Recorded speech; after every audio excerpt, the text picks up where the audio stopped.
পড়া দিত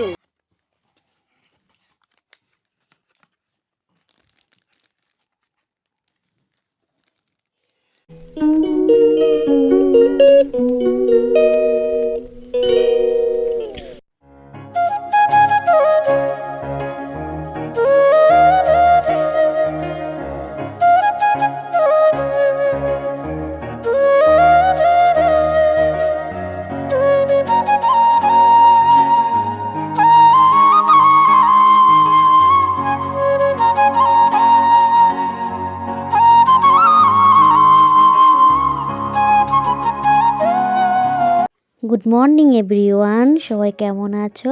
আশা করছি সবাই ভালো আছো, যে যেখানে আছো সুস্থ আছো। আমিও বেশ ভালো আছি। তো আজকে আমার আরও একটা ব্লগে তোমাদেরকে অনেকটা ভালোবাসা জানাই।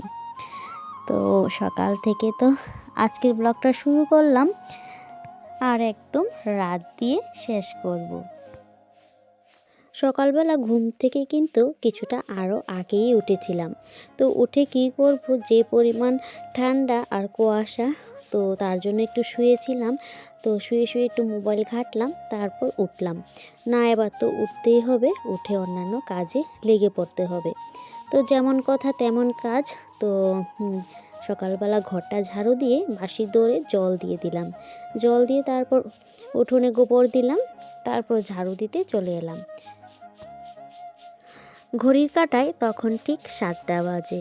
দেখো আকাশের অবস্থা, তো তখনও কিন্তু অনেকটা গাদলা হয়ে আছে। তো যদিও বা পরে রৌদ্র উঠেছিল, তো সকাল বেলাটা অনেকটা গাদলার মতোই কেটেছে। তো তার সাথে সাথে ঠান্ডা আছে। তো আমি কিন্তু একদম শীতের পোশাক পরে একদম তারপর কাজে নেমে পড়লাম। মেয়ের মাফলারটাও মাথায় বেঁধে নিলাম। আসলে কি জানো তো, মেয়ে হয়েছে বলে একটা আমার সুবিধেই হয়েছে।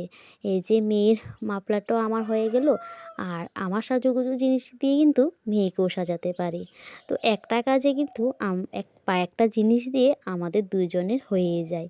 তো যাই হোক, তো এদিকে মুখটাও ধোয়া হয়ে গেল। তো এখন যাব ঘরে, ঘরে গিয়ে চা বসাবো, আর ওইদিকে মেয়েকেও টিফিন দেব। তো তারপর মেয়েকে পড়াতে বসাবো। মেয়ের মিসও পড়াতে আসবে, তো তার জন্য আমি আগে একটু পড়িয়ে নেব, তারপর মিস আসবে। তো এইদিকে সকালবেলা মেয়েকে গরম জলটা দিয়ে দিলাম, আর আমি এদিকে দেখো এই যে চা করে নিলাম। এখন চা খাবো। এই যে দেখো, শীতের সকালে এরকম 1 কাপ গরম চা হলে আর কি কিছু লাগে বলো? তো তার সাথে ছিল ওই যে আগের দিন সন্ধেবেলা করা খোলা পিঠে। তো অনেকে চিতই পিঠে বলে জানো, তো আমরা যে নামটা বলি সেটাই বললাম। তো তার সাথে এইদিকে দেখো একটা মিষ্টির প্যাকেট। তো সেটা কিন্তু আমি নিমন্ত্রণে না গিয়েই নিমন্ত্রণে আর কি খেয়ে ফেললাম। তো যাই হোক, নিমন্ত্রণে না গিয়ে আমার একটা নাতনির বার্থডের মিষ্টি পেয়ে গেলাম।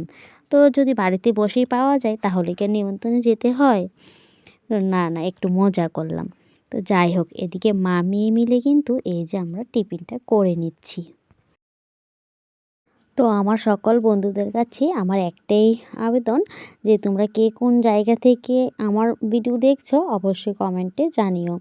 আর আমার ব্লগ ভিডিও কীরকম লাগলো সেটাও জানিও। আর যদি ভালো লেগে থাকে অবশ্যই লাইক কমেন্ট করে যেও, যাতে আমি তোমাদের পরিবারে যেতে পারি। তো যাই হোক, দেখো এটা ছিল সন্ধেবেলা। সন্ধেবেলা আমাদের এখানে প্রায় 3-4 দিনের মতো একটা মেলা ছিল। ওইটা ছিল পিঠেপুলি উৎসব। তো আমাদের এখানে এই 2 বছর ধরে হচ্ছে। তো ওই উৎসবে গেলাম। ওই উৎসবে গিয়ে কিন্তু আর কি যেরকমটা ভেবে গিয়েছিলাম সেরকমটা একদমই পেলাম না। তো ভেবে গিয়েছিলাম কি পিঠেপুলি উৎসবে যাচ্ছি, পিঠে তো খেয়েই আসবো, কিন্তু এরকমটা হবে একদম আশা করিনি। তো পিঠেগুলি ছিল একদম ঠান্ডা, আর একদম ভালো না। ভালো না বলতে আমার পছন্দ হয়নি একদম, যেহেতু ঠান্ডা ঠান্ডা পিঠে, তো যার জন্য। তো পিঠে ছাড়াও আরও অনেকগুলো দোকান দিয়েছিল, যেগুলো ছিল বিভিন্ন টিফিনের দোকান, তো সেগুলোতেও কিছু কিছু খেলাম। আসলে কি জানো তো, মেলার বাজার তো সেরকম একটা কিছু ভালো হয়নি। তো যে পকোড়াগুলি ছিল, পকোড়াগুলো ভালোভাবে ভাজেনি, তার জন্য ভালোও লাগেনি। আর এই দেখো পিঠেগুলি দিচ্ছে, পিঠেগুলি কিন্তু বয়ম থেকে বের করে দিচ্ছে। তো তার মানে বোঝো এগুলি তো ঠান্ডাই হবে। যে কোনো পিঠে দেখো গরম গরম খেতেই কিন্তু স্বাদ। তো যাই হোক, বাধ্যতামূলক গেলাম, যেহেতু একটু তো খেতেই হবে, না খেয়ে তো আসতে পারবো না। তো এই যে খেলাম আমি, মেয়ে, বরমশাই সবাই মিলে খেয়ে তারপর কিন্তু বাড়িতে চলে আসলাম। তো এই যে মেয়ে নিল একটা কেক, তো সেটাও ও খাচ্ছে। আর এদিকে কিন্তু আমরা একটু প্রোগ্রাম দেখছি। তো সেখানে কিন্তু 4-5 দিন ধরে বিভিন্ন টিম আর কি, মিউজিক টিম এসে মিউজিক করলো, গান গেলো। তো সেটা সবাই দেখছে। একদিন বাউল, অন্যদিন সারেগামাপা থেকে নিয়ে আসলো। তো সেটাই প্রত্যেকদিন হচ্ছিল আর কি, যে 3-4 দিন ছিল সেরকমটাই চললো।